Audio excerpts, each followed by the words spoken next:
All right. I hope this video helps some teachers here in Fayette County. I've had moderate success getting students tested on Adobe, After Effects, I mean not After Effects, Photoshop and Premiere Pro this year. And I've run into a lot of the problems I'm seeing on that video, on that email thread. And here's where I've found some success in troubleshooting that. So from here on the desktop, so students are logging into PCs in my classroom. I have every student on their computer, before they open up Compass, go here to Adobe Creative Cloud, and that opens up this window here. So they have to log in and log into the school or enterprise account, not the personal account.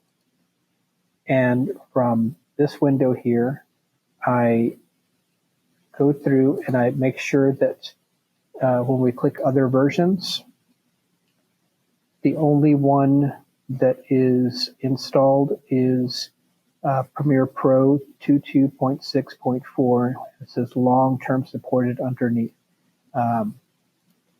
Same thing with Photoshop. This is another device that I'm not testing on, but if I was going to test on this device, I would uninstall this version and then make sure that the long-term supported one is the only one installed here.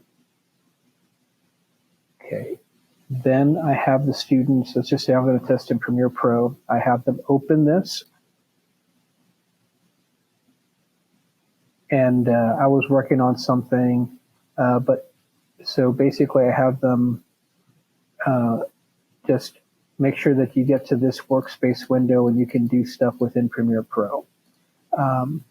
Sometimes when the white screen of death happens, what I find is that if you have them log out of the computer and all the way back in, they have logged into too many computers. And then this kind of makes a cascading problem. So they have this window here. So they have to click that little sign out button on one or more of these computers that they're logged into so that they can access the application on the computer they're testing on. Adobe only lets you sign into, well, it's 5 now, it used to be 3. So you can only be signed into 5 devices at the same time. And here's where the problem cascades. Sometimes when students log out of these, another student hasn't followed directions and they haven't logged into Adobe themselves. So this student here, student A, is logging out other computers in the lab. They're logging out computer B, computer C, and they might go and they might be logged into 5 computers and log everybody out. And then when the test someone else has started, has checked to see if Adobe works, and it does, then the computer, then this person here has, student A has signed out of other computers, and when the test goes back to open up the program, it's gone. So that's what's happened.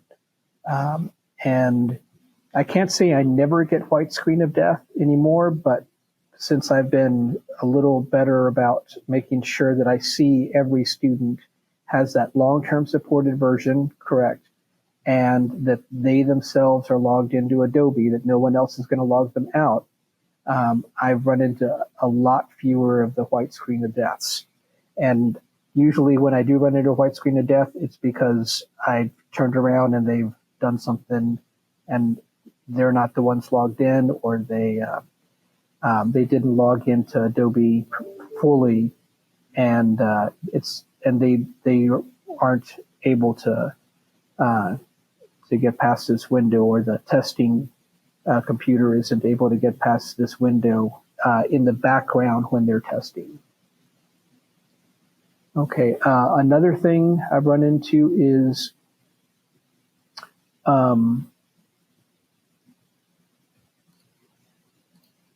let's X this out. when they click on Compass,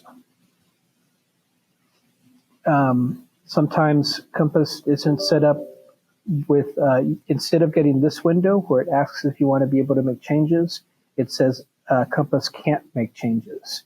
The only way around that I've found is to have the student log out of the PC entirely, and I log into it with my credentials and then log into Compass, and then they're using Adobe under their account, but with my Windows login. And I'm proctoring the test, so I'm watching them and make sure that they don't quit out of the test and do something else nefarious. So that's those are two things I hope helps you guys. And let me know if you find other things that this white screen of death might be caused by.